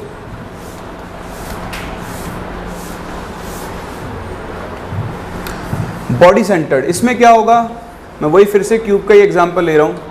बताओ एटम्स कहाँ प्रेजेंट होंगे, कॉर्नर्स पर तो होंगे ही होंगे, ठीक है ना, कॉर्नर्स पर तो एटम्स होंगे ही होंगे। बताओ कॉर्नर्स के साथ साथ और कहाँ प्रेजेंट होंगे, बॉडी के सेंटर पे, यानी इस क्यूब के सेंटर पे भी प्रेजेंट होंगे। ठीक, तो आप देखो इनको कनेक्ट करो सबको, मतलब कनेक्ट क्या करना है दिखा रहा हूँ मैं आपको टोटल, कि एक बॉडी सेंटर पर आपका एटम है और बाकी एटम्स कहाँ पर प्रेजेंट है, कॉर्नर्स पर प्रेजेंट है। बताओ कॉर्नर वाला कितना कंट्रीब्यूट करेगा, 1/8। बताओ ये जो अंदर है ये कितना कंट्रीब्यूट करेगा। तो जो बॉडी सेंटर वाला एटम होता है पूरा पूरा कहाँ पर होता है, इनसाइड द यूनिट सेल होता है। ठीक, तो बॉडी सेंटर्ड की डेफिनेशन क्या हुई, जब कॉन्स्टिट्यूएंट पार्टिकल्स कॉर्नर पर भी प्रेजेंट है और साथ साथ कहाँ प्रेजेंट है, बॉडी सेंटर पर भी, ठीक। और हर बॉडी सेंटर एटम क्या होता है, completely inside the unit cell होता है। क्लियर है। तो प्रिमिटिव में क्या था, एटम सिर्फ कहाँ पर थे, कॉर्नर पे। बॉडी सेंटर में कहाँ पर है, कॉर्नर पर तो है ही, साथ में कहाँ पर है, बॉडी सेंटर। ठीक, चलो ऐसे आपकी नेक्स्ट ईयर्स का एग्जाम्पल है। ये 4 एटम्स ऊपर हैं, 4 एटम्स नीचे हैं, बीच में एक एटम है जो बॉडी सेंटर पर बैठा हुआ होगा, है ना। चलो नेक्स्ट आता है फेस सेंटर्ड। अब बताओ फेस सेंटर्ड में क्या होगा, आप खुद ही बताओ। सारे कॉर्नर्स पर होंगे, कॉर्नर्स के अलावा कहाँ पर होंगे, हर फेस के सेंटर पर भी क्या प्रेजेंट होंगे, एटम्स। ये फ्रंट वाले फेस पर, ये बैक वाले फेस पर और ये, ठीक। अब बताओ ये फेस सेंटर वाला एटम इस यूनिट सेल में आधा होगा और इसके पड़ोस वाले यूनिट सेल में कितना होगा, आधा। तो जो फेस सेंटर वाले एटम्स होते हैं वो कितना पार्ट कंट्रीब्यूट करते हैं, हाफ पार्ट कंट्रीब्यूट करते हैं, ठीक है। अभी क्या हम नंबर ऑफ एटम्स निकाल सकते हैं, इसे निकालते हैं 2 मिनट में। बट आप देखो कॉर्नर वाले का 1/8 कंट्रीब्यूशन होता है, फेस वाले का कितना कंट्रीब्यूशन होता है, हाफ। बॉडी सेंटर्ड वाले का क्या होता है, पूरा कंट्रीब्यूशन होता है। तो जब एटम्स कॉर्नर्स के साथ साथ हर फेस के सेंटर पे प्रेजेंट है तो उसे हम कौन सा यूनिट सेल बोलते हैं, फेस सेंटर्ड यूनिट सेल। ये डेफिनेशंस आपके पास, ठीक। कॉर्नर्स पर है, सेंटर पर है और half inside the unit cell होता है। फिर एक और टाइप ऑफ यूनिट सेल होता है आपके पास, ये फेस सेंटर का एग्जाम्पल है, ठीक है। आप ध्यान से देखोगे ना, फेस सेंटर में एक चीज़ आती है, ये हम काम में लेंगे आगे। देखो अभी जो आपने एक सिंपल प्रिमिटिव यूनिट सेल देखा था उसमें दोनों एटम्स टच कर रहे थे, देखो फेस सेंटर में दोनों टच, क्यों, क्योंकि इनके बीच में एक एटम आके फंस गया है, समझ रहे हो। ये चीज़ मैं आगे काम में लूँगा जब फेस सेंटर को हम एनालाइज करेंगे तब, ठीक। अभी तो छोड़ दो इसको, यहाँ कुछ होता है सिखाऊंगा वो भी मैं आपको। नेक्स्ट है एंड सेंटर्ड। अब देखो डिफरेंस है, एंड सेंटर में क्या होता है, कॉर्नर्स पर एटम्स होंगे लेकिन सिर्फ कोई 2 अपोजिट फेसेस पर एटम्स होंगे, सिर्फ 2 पर, बाकी जगह एटम्स प्रेजेंट नहीं होंगे। तो जब एटम्स कॉर्नर पर हो और कोई भी 2 अपोजिट फेसेस पर हो तो उसे हम कौन सा यूनिट सेल बोलते हैं, एंड सेंटर्ड यूनिट सेल बोलते हैं। So when constituent particles are present at corner as well as at the centre of any 2 opposite faces, उसे हम कौन सा बोलेंगे, एंड सेंटर्ड यूनिट सेल। अब आप सीखो कुछ काम की चीज़ें। यहाँ पर काम की चीज़ें क्या हैं, देखो जैसे मैं आपसे बात करूँ सिंपल क्यूबिक, इसको हम अभी आगे भी करेंगे जब हम एनालाइज करेंगे, बट अभी थोड़ा काम में आएगा अपने। तो ये atom corner corner corner corner, बताओ हर कॉर्नर एटम कितना कंट्रीब्यूट कर रहा है, 1/8। बताओ इसमें कितने कॉर्नर एटम्स हैं, तो बताओ अगर एक एटम 1/8 कंट्रीब्यूट कर रहा है, टोटल कॉर्नर्स 8 हैं, तो इस यूनिट सेल में इफेक्टिवली कितना एटम होगा। अगर मैं बात करूं बॉडी सेंटर, तो बॉडी सेंटर में एक एटम और बॉडी सेंटर पे आ जाएगा। बताओ बॉडी सेंटर में इफेक्टिव एटम कितने होंगे, होगा। बताओ फेस सेंटर में कितने होंगे, तो फेस सेंटर में 1/8 × 8 कॉर्नर प्लस हर फेस सेंटर का एटम कितना कंट्रीब्यूट करता है, हाफ, और टोटल कितने फेसेस होते हैं, 6। कितना आ जाएगा, बोले इस तरह से हम नंबर ऑफ एटम्स निकाल सकते हैं। अगर आप यहाँ से नंबर ऑफ एटम्स निकाल सकते हो तो इस पर एक टाइप ऑफ क्वेश्चंस बनते हैं, वो आपको अपनी डीपीपी में मिलेंगे। देखो क्या है क्वेश्चन, बहुत आसान होते हैं, ये सबसे आसान क्वेश्चन होते हैं और ये पूछे जाते हैं। क्वेश्चन क्या होता है, एक सॉलिड है, ए और बी से मिलकर बन रहा है। ए सारी कॉर्नर पोजीशंस ऑक्यूपाई कर रहा है और बी हर फेस के सेंटर पर है, सारी फेस सेंटर पोजीशन ऑक्यूपाई कर रहा है। तो मैं सिंपलेस्ट फॉर्म करवा रहा हूँ, आप लोगों को थोड़ा घुमा के पूछेगा क्वेश्चन के अंदर, तो आप ट्राई करना। अब बताओ अगर सारे एटम्स कॉर्नर पर हैं तो ए का नंबर कितना आएगा, 1, 8 × 1/8 आएगा ना। सारे एटम्स कॉर्नर पर हैं तो 8 × 1/8। बताओ बी एटम्स कहाँ पर है, फेस है, तो बी का नंबर कितना आएगा, हाफ × 6 फेसेस। मान लो ऐसा बोल देता कि बी एटम्स हर ऑल्टरनेट फेस के सेंटर पर है, बताओ टोटल फेसेस कितने होते हैं, 6। ऑल्टरनेट पर तो कितने पर होगा, 3, तो हाफ × 3। बताओ बी का नंबर कितना आ जाएगा, 3/2। A1 B 3/2। बताओ कंपाउंड का फॉर्मूला क्या बनेगा, A2B3। क्या भाई, आपके पास टोटल कितने फेसेस हैं यहाँ पर, 6। वो ऑल्टरनेट फेस को ऑक्यूपाई कर रहा है, इसको करेगा, इसको नहीं करेगा, इसको करेगा, इसको नहीं करेगा, उसके पीछे वाले को कर देगा। मतलब इस तरह 6 में से सिर्फ 3 ही फेसेस पर एटम्स होंगे, तो हर एटम हाफ कंट्रीब्यूट करता है। कितने फेसेस पर एटम है, सिर्फ 3 फेसेस पर एटम है। तो b की वैल्यू कितनी बन जाएगी 3/2, कंपाउंड का फॉर्मूला क्या बन जाएगा A2B3। बोलो इस टाइप के क्वेश्चंस कर सकते हो, ठीक है। तो एक टाइप के क्वेश्चन तो आपको ये मिलेंगे। और लास्ट एक छोटी सी चीज़ है जो आपको ध्यान देनी है, ठीक। ये तो कंट्रीब्यूशन जो मैंने आपको सिखाया वो है कि कॉर्नर वाला 1/8 कंट्रीब्यूट करता है, फेस वाला हाफ कंट्रीब्यूट करता है, एज वाला कितना कंट्रीब्यूट करता है 1/4, और बॉडी सेंटर वाला क्या होता है completely inside the unit cell होता है। लास्ट आपको एक चीज़ और सीखनी है, तो देखो ब्रेवियस लैटिसेस। अब देखो ब्रेवियस लैटिसेस क्या होते हैं ये आपके लिए जानना ज़रूरी है। यहाँ पर एक टेबल बनेगी लैटिसेस की, वो टेबल भी आपको याद रखनी है, उसके ऊपर कई बार जी के अंदर क्वेश्चंस पूछे जाते हैं, ठीक। तो सबसे पहले बात करते हैं ब्रेवियस लैटिसेस क्या होते हैं।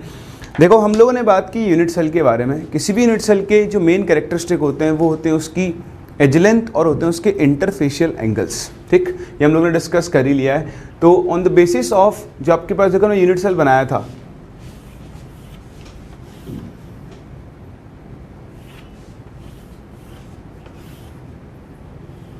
ठीक।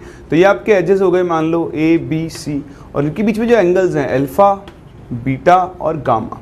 तो depending on interfacial angles and edges हमारे पास 7 तरह के क्रिस्टल सिस्टम एग्जिस्ट करते हैं। क्या एग्जिस्ट करते हैं 7 तरह के क्रिस्टल सिस्टम। और जो हमने 4 टाइप ऑफ यूनिट सेल पढ़े हैं, simple cubic that is primitive, body centred, face centred and and centred, ठीक।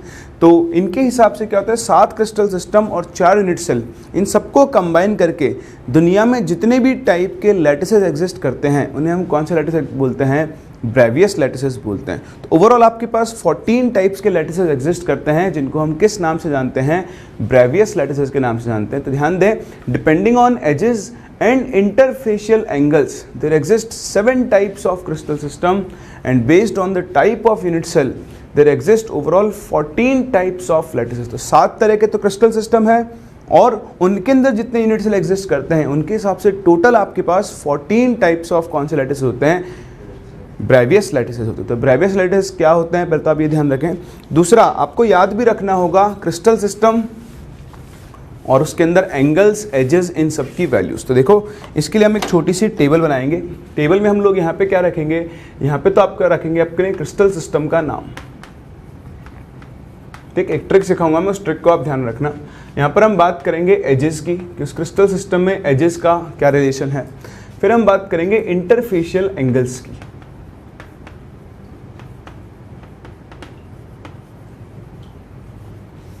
और यहाँ पर हम बात करेंगे नंबर ऑफ यूनिट सेल्स की। उस क्रिस्टल सिस्टम में कितने यूनिट सेल्स होंगे। तो आपको ज़्यादा कुछ नहीं करना है, एक बहुत सिंपल सी चीज़ याद रखनी है, छोटी सी ट्रिक क्रिस्टल सिस्टम्स को याद रखने के लिए, that is C tor HMT। क्या याद रखोगे C टोर HMT, ठीक है। यहाँ पर C stands for cubic crystal system, T stands for tetragonal crystal system, ठीक। O stands for orthorhombic, R stands for rhombohedral, ठीक। H stands for hexagonal, M stands for monoclinic. कौन सा crystal system है monoclinic, and T stands for triclinic. तो ये आपके पास total देखो 1 2 3 4 5 6 7, ये है 7 क्रिस्टल सिस्टम। यूनिट सेल नहीं है, क्या है ये क्रिस्टल सिस्टम है। अब इन क्रिस्टल सिस्टम्स के लिए आपको एजेस और एंगल्स के बीच में रिलेशन याद रखना है। देखो इस पैटर्न में अरेंज करने का रीज़न क्या है, अब आपको एक सिंपल ऑर्डर फॉलो करना है। पहले एजेस की बात करते हैं, आप लिखोगे A is equals to B is equals to C, फिर आप रिपीट करोगे A is equals to B not equal to C, फिर आप लिखोगे A not equal to B not equal to C, फिर इसी पैटर्न को एग्जैक्ट वापस रेप्लिकेट कर दो, A is equals to B is equals to C, A is equals to B not equal to C एंड A not equal to B not equal to C। ये clinic दोनों clinic एक साथ आएंगे तो सेम पैटर्न फॉलो करेंगे, A not equal to B not equal to C। बोलो बात समझ में आ रही है। ध्यान देना यहाँ पर 2 T हैं, पहले वाला T टेट्रागोनल के लिए है और आखिरी वाला T किसके लिए ट्राइक्लिनिक। तो आप ऐसे याद रख सकते हो दोनों क्लिनिक एक साथ आते हैं, मोनोक्लिनिक एंड ट्राइक्लिनिक। तो ऊपर वाला T हमेशा किसके लिए होगा टेट्रागोनल के लिए होगा। सही है, आगे बढ़ें। चलो आगे बढ़ते हैं, अब बात करते हैं एंगल्स की। तो एंगल्स बड़ा आसान है, पहले 3 में आपको कुछ भी चेंज नहीं करना है। Alpha beta gamma 90 degree, alpha beta gamma 90 degree, alpha beta gamma कितना होगा 90 डिग्री होगा। सिंपल फर्स्ट 3 में। फोर्थ में अल्फा बीटा गामा इक्वल तो होगा लेकिन वो 90 डिग्री के इक्वल नहीं होगा। तो फर्स्ट 4 में अल्फा बीटा गामा चलेगा, पहले 3 में अल्फा बीटा गामा 90 है लेकिन फोर्थ में नॉट इक्वल टू 90 होगा। फिफ्थ हेक्सागोनल, ये तो आप जानते हो। बताओ एक हेक्सागन अगर मैं बनाऊं तो उसका इंटरनल एंगल कितना होता है ना? इंटरनल तो 60 होता है, नहीं 120 होगा, हाँ सॉरी, ये वाला एंगल तो 120 होगा ना, ठीक है। तो एक एंगल क्या होता है आपका 120, जिसमें आप ध्यान दें यहाँ पर आपका अल्फा और गामा होता है 90 डिग्री, सॉरी अल्फा और बीटा, ठीक, और गामा कितना होता है 120 डिग्री। तो आपको कैसे याद रखोगे? हेक्सागोनल, गोनल जी फॉर गामा, ठीक। तो अल्फा बीटा 90 होता है जबकि गामा कितना होता है आपका 120। मोनोक्लिनिक में अल्फा और गामा 90 होते हैं और बीटा जो होता है वो नॉट इक्वल टू 90 होता है। बच्चा ट्राइक्लिनिक, ट्राइक्लिनिक में ना तो अल्फा बीटा के इक्वल होता है, ना बीटा गामा के इक्वल होता है, ना गामा 90 के इक्वल होता है। तो इस तरह से आपके ये टोटल 7 क्रिस्टल सिस्टम्स एग्जिस्ट करते हैं डिपेंडिंग ऑन एजेस बराबर है या नहीं, एंड इंटरफेशियल एंगल्स बराबर हैं या फिर नहीं। हमारे पास 7 तरह के ये क्रिस्टल सिस्टम हैं। अब हर क्रिस्टल सिस्टम में एक type of unit cell exist करता है जिसको हम इस नंबर से याद रख सकते हैं 3241121। ये कटरीना कैफ का नंबर है, चाहो तो याद रख लेना। पिन कोड मिला है, सॉरी कौन सा वो कोड बोलते हैं उसको, आपको STD कोड और मिलाना है। तो ध्यान रखें 3241121। 3 मतलब इस क्रिस्टल सिस्टम में 3 यूनिट सेल एग्जिस्ट करते हैं, सिंपल, FCC एंड BCC। इस यूनिट सेल में 2 एग्जिस्ट करते हैं, सिंपल और BCC। इस तरह से इसके अंदर चारों के चारों एग्जिस्ट करते हैं। तो आप सबको मिला के काउंट करोगे 3 + 2 5 + 4 9 + 2 11 + 2 13 + 1 14। आपके पास दुनिया में टोटल 14 टाइप के लैटिसेस एग्जिस्ट करते हैं जिन्हें हम किस नाम से जानते हैं?